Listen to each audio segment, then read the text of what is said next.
This morning's Easter story is by one of my favorite authors, Jan Brett. She is the person who made the stories like The Mitten, and she made a gingerbread man one, if you remember reading that. And this is her book called The Easter Egg. If you remember, one of the things that I love, here's her beautiful title page, is her illustrations. They're absolutely gorgeous. But one of the other things that I really love about her books is that over on the sides, she always gives you a different story or some clues as to what's coming on the next page. So be sure that you look at all of those as I'm reading, because she always adds little details off to the side. Chirp, chirp, spring is here. Time to start on my first ever Easter egg, Hoppy said. Each year, the bunny who decorated the winning egg got to help the Easter rabbit hide the eggs on Easter morning. It's very exciting. Hoppy had been dreaming about being that bunny all year long. Now it was time to get started. Everywhere Hoppy looked, rabbits were working on dazzling eggs. I need an amazing idea, he thought. And if you look up in the corner, there's one with seashells. Some people are using them as planters. Hoppy spotted Flora Bunny planting spring wildflowers in her eggs. The Easter rabbit will love these colorful flowers, he thought, and started picking flowers for his eggs. Here's a basket for your flowers, Hoppy, Flora said. And this one is just doing like some beautiful carvings, or painting maybe. Chop, chop, scrape, scrape, Hoppy spied Buster Birch carving a magnificent wooden egg. I wish I had some wood for my egg, he wished out loud. There's another one.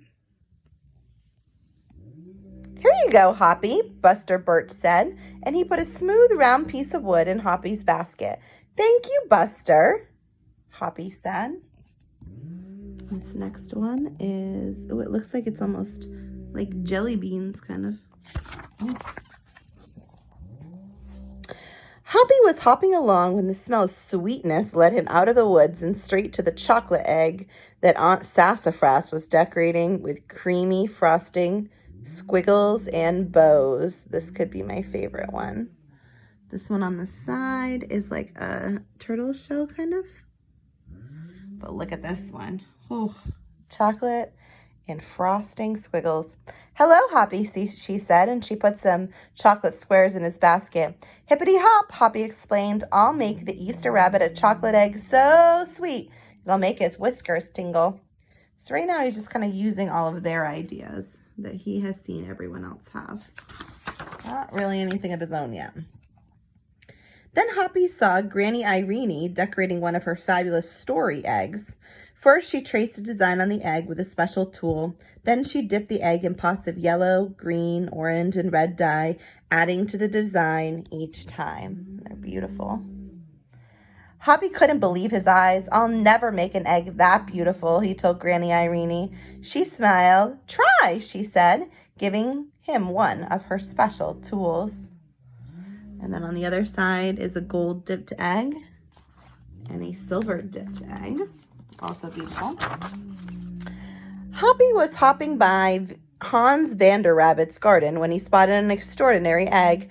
Hans was painting a portrait of the Easter Bunny so real that he looked alive. A portrait is like a picture of somewhere from your chest or waist up, usually. And so look at the beautiful picture he drew of the Easter Bunny on his egg. Fantastic, Hoppy explained. Thank you, Hoppy, Hans said. Why don't you make a painting on your egg? And he gave Hoppy pots of paint and a fine brush. And there's some other people painting. The portrait of the Easter Bunny is pretty amazing, though. This is also a favorite of mine. As Hoppy bounced along, a loud boing nearly knocked him off his feet. It was a whirling, twirling, mechanical egg. Whoa, Hoppy said, that's an unusual egg. Would you like to make one? Roberto asked. Hoppy tried hard, but the harder he tried, the more parts and pieces piled up around him. Thank you, Roberto, he said, but I think I'd better make the egg that is right for me. So he's trying really, really hard, but it's hard to make a robotic egg. That's pretty impressive. And there's someone etching a platypus and an echidna. Hoppy hopped back to the woods and lay down under a tall tree to think. Making a beautiful egg is harder than I imagined, he thought. I guess I didn't have to win. I just want to make an egg I'm proud of.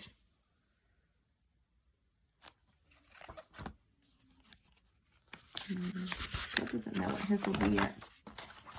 Suddenly, the woods rang with the squawking of birds sounding an alarm. Mother Robin swooped down, calling wildly as if she couldn't decide where to go. Oh, look why she's calling wildly. Ooh. An egg had tumbled out of Mother Robin's nest.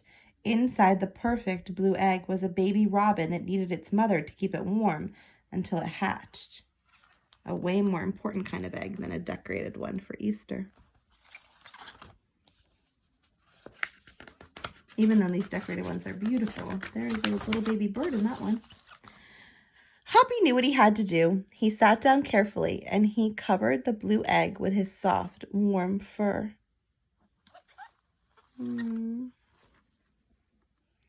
I'll take care of you the best I can, he whispered. Relieved, Mother Robin chirped and settled down back on her other 2 eggs. So now he's not going to get to make his own egg because, kind of like Horton the elephant, he's going to sit on the egg. Hoppy never left the robin's egg. If it was sunny and warm, he carefully turned the egg in its nest of moss. If it was raining and cold, he kept the egg covered and dry. At night, the wild animals passed by. Hoppy crouched down and stayed hidden in the ferns. Often he heard strange noises coming from above, but Hoppy didn't run away. Every day, the rabbits worked on their eggs. Tadpoles turned into frogs, buds swelled into leaves, and Easter came closer and closer. Look at all the beautiful kind of eggs they made. Finally, it was time for the rabbits to take their eggs to the glen. They had forgotten all about Hoppy, who was quietly sitting on the blue egg under the tall tree in the woods. He's still there. Early the next morning, the rabbits waited for the Easter rabbit. Suddenly, a beautiful wagon rolled toward them out of the mist. And here comes the bunny on a wagon pulled by chickens. That's pretty silly. And everybody's waiting with theirs. But notice what's happening back in the woods.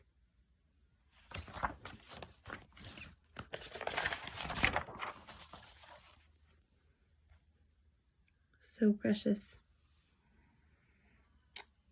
And it stopped.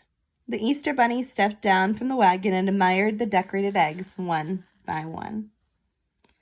You have brought me the most beautiful eggs in the world, but a very special one is not here, he told them. The rabbits were puzzled. Whose egg could it be? So who has the most special egg? Fill my wagon with your wonderful eggs, he said. When I return, I will show it to you. And there's all the robin eggs. There's Mama with her 2 babies.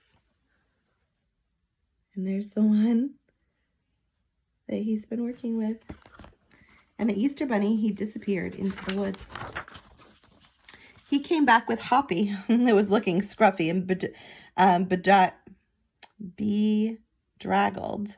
Hoppy has an amazing egg to be proud of, the Easter rabbit told them. He had kept Mother Robin's egg warm and safe until her baby bird hatched, so she could take care of it. The Easter bunny placed the empty blue shell in the place of honor atop the wagon. Now they were ready to go. And that was the most precious egg because it had a real life inside a real bird's life. The rabbits cheered for the egg that had surprised them all. "It's our best Easter ever, Hoppy," they shouted.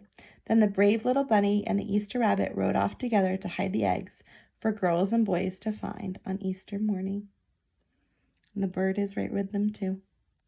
I hope you enjoy this book and the beautiful illustrations that she makes.